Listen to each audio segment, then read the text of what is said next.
आज हम बात करेंगे मैथमेटिकल फिजिक्स में four force and relativistic equation of motions के बारे में, है ना। तो हमने लास्ट क्लास में डेफिनेशन बताई थी फोर फोर्स के बारे में, जो हमने कहा था कि भाई फोर फोर्स को हम डिफाइन करते हैं F mu equals to value आ गई चेंज इन फोर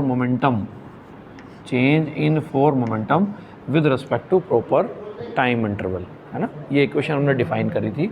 और पी म्यू की जो वैल्यू है, पी म्यू की जो चार कंपोनेंट थे वो हमारे पास क्या थे, वैल्यू थी पी एक्स, वैल्यू थी पी वाई, और वैल्यू आ गई पी जेड, और वैल्यू आ गई आयोटा ई अपॉन ए वैल्यू आ गई सी।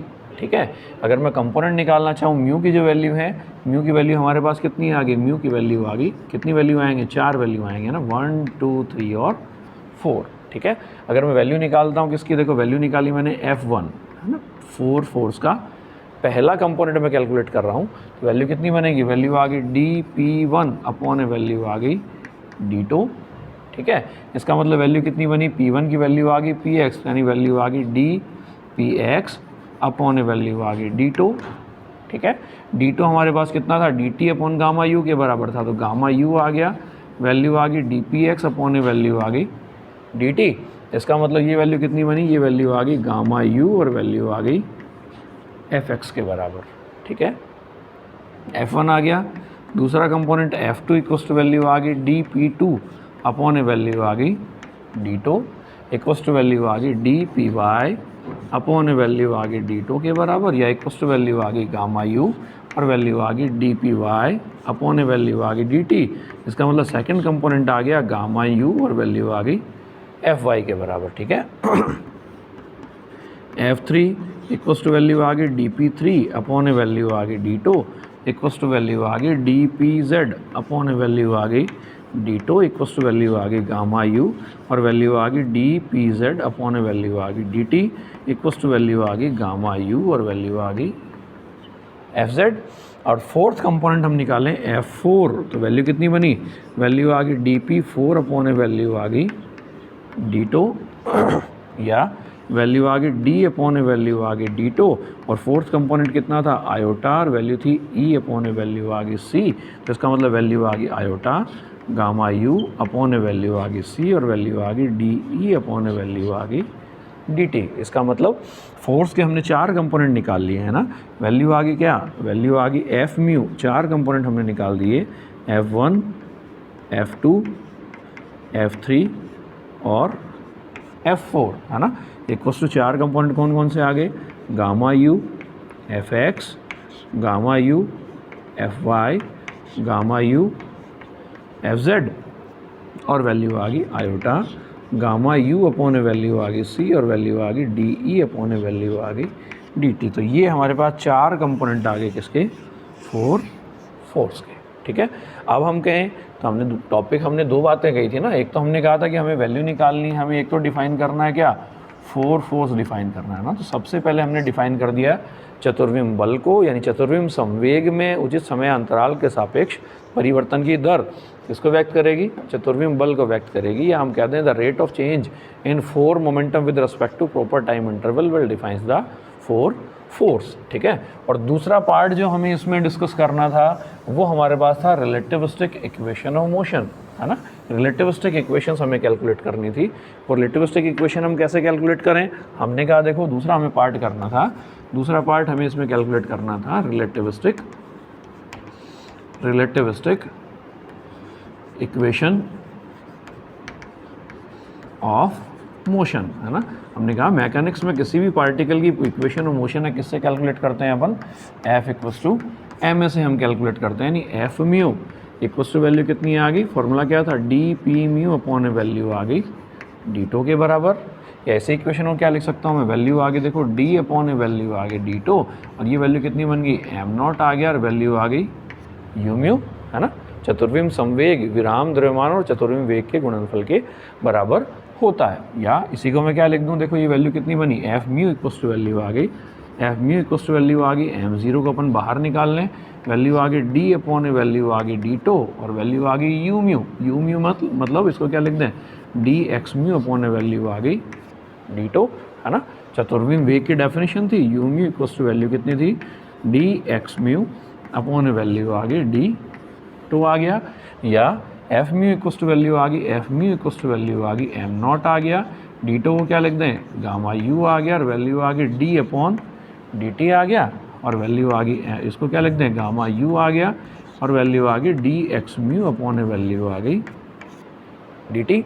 ठीक है, तो इसका मतलब अगर फर्स्ट इक्वेशन ऑफ मोशन अगर मेरे को कैलकुलेट करनी है तो मैं क्या कह दूँ, F1 की वैल्यू कितनी है, देखो म्यू इक्वस टू 1 पुट किया मैंने ना, म्यू इक्वस टू 1 पुट किया तो F1 की वैल्यू यहाँ हमने कैलकुलेट की थी कितनी है, गामा यू एफ एक्स के बराबर, तो गामा यू आ गया और वैल्यू आ गई F x equals to value आ गई M naught gamma u d upon value आ गई डी टी और वैल्यू आ गई कितना, गामा यू आ गया और वैल्यू आ गई डी एक्स 1 अपॉन वैल्यू आ गई डी टी। इसका मतलब इक्वेशन क्या बनी, गामा यू से गामा यू कैंसिल हो जाएगा, इसका मतलब F of x equals to value आ गई कितना बना, वैल्यू आ गई एम नॉट, वैल्यू आ गई डी अपॉन वैल्यू आ गई डी टी और वैल्यू आ गई गामा यू और वैल्यू आ गई डी एक्स अपॉन वैल्यू आ गई डी टी। ये पहली इक्वेशन ऑफ मोशन आ गई।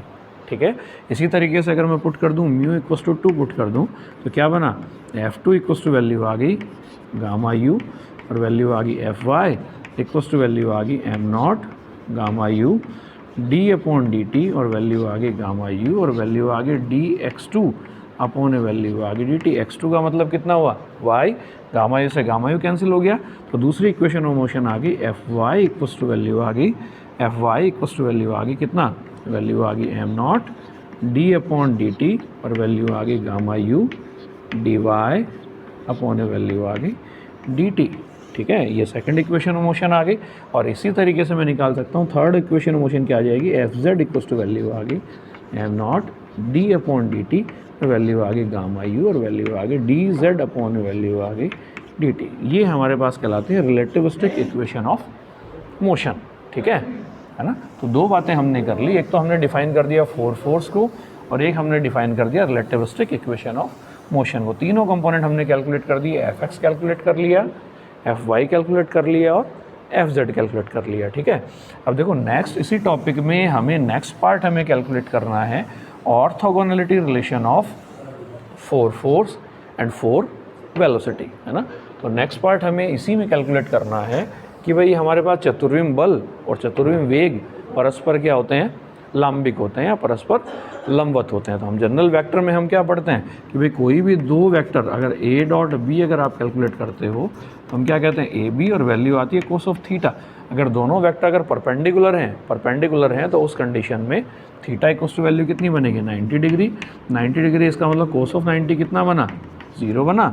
इसका मतलब ए डॉट में वैल्यू आ गई बी इक्वल्स टू 0। इसका मतलब if the dot product of two vectors is equals to 0 then those two vectors are said to be orthogonal to each other. इसका मतलब किन्हीं दो वेक्टर्स का अगर डॉट प्रोडक्ट जो है वो अगर 0 के बराबर है तो वो दोनों वेक्टर जो हैं वो हमारे पास कैसे होंगे, ऑर्थोगोनल होंगे नेचर में, या एक दूसरे के कोरस्पॉन्डिंग परपेंडिकुलरली उनको अपन डिफाइन कर सकते हैं ना।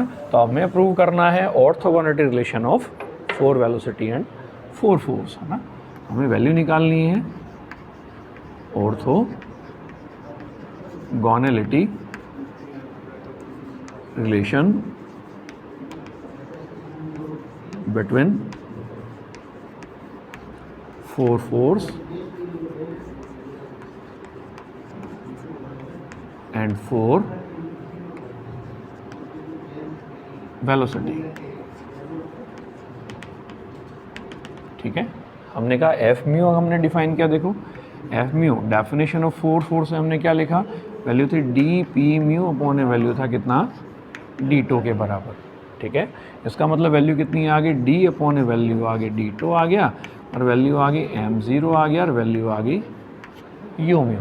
ठीक है, डॉट प्रोडक्ट हमें निकालना है तो मैं क्या करूँ, यू म्यू डॉट प्रोडक्ट ले लिया किसके साथ, एफ म्यू के साथ, तो इक्वल्स टू वैल्यू कितनी बनी, वैल्यू आ गई यू म्यू आ गया और डॉट प्रोडक्ट आ गया किसके साथ, डी अपॉन वैल्यू आ गई डी टो और वैल्यू आ गई एम नॉट और इनटू वैल्यू आ गई यू म्यू।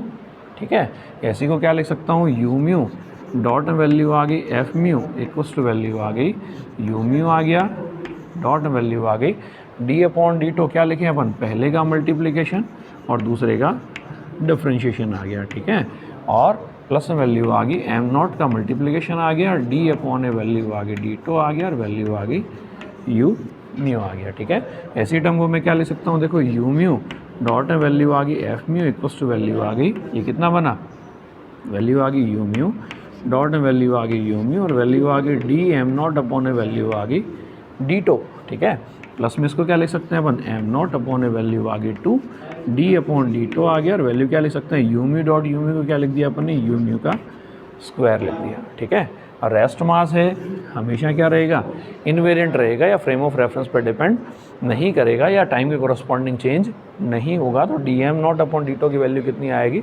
0 आएगी। इसका मतलब क्या बना, रिलेशन क्या बना, समीशन अगर मैं ले लूँ you mu dot F mu है ना, इक्वल्स टू वैल्यू क्या बनेगी, वैल्यू आ गई एम नॉट अपॉन ए वैल्यू आ गई 2 डी अपॉन डी टो आ गया और वैल्यू आ गई समीशन और वैल्यू आ गई यू म्यू का स्क्वायर। ठीक है, 4 वेलोसिटी इनवेरियंस रूल क्या कहता है, वो रूल कहता है कि summation mu equals to 1 to 4 और वैल्यू आ गई यू म्यू स्क्वायर हमेशा इनवेरिएंट रहेगा, यानी वैल्यू कितनी आएगी, माइनस ऑफ सी स्क्वायर के बराबर। तो अगर मैं इसकी वैल्यू पुट करूँ यहाँ तो देखो ये टर्म कितनी बनेगी, ये टर्म कुछ इस तरीके से बन जाएगी हमारे पास, यू म्यू स्क्वायर की वैल्यू हम इसमें पुट कर दें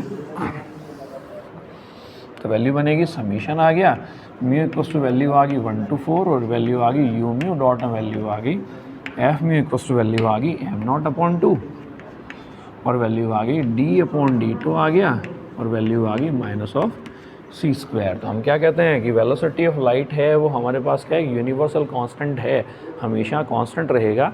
इसका मतलब इस क्वांटिटी का डिफरेंशिएट टाइम के कोरस्पॉन्डिंग कितना बनेगा, 0 बनेगा। तो इसका मतलब वैल्यू आ गई समीशन आ गया म्यू इक्वल्स टू 1 to 4 और वैल्यू आ गई यू म्यू डॉट में वैल्यू आ गई F mu equals to value आ गई 0। इसका मतलब 4 velocity and 4 force both satisfies the condition of orthogonality, या दोनों हैं एक दूसरे के कोरस्पॉन्डिंग क्या होते हैं, परपेंडिकुलर होने की जो शर्त है हमारे पास, वो शर्त को क्या करते हैं, पालन करते हैं। यही रिलेशन हम 4 फोर्स का एक कंपोनेंट कैलकुलेट करने के लिए भी हम काम में ले सकते हैं।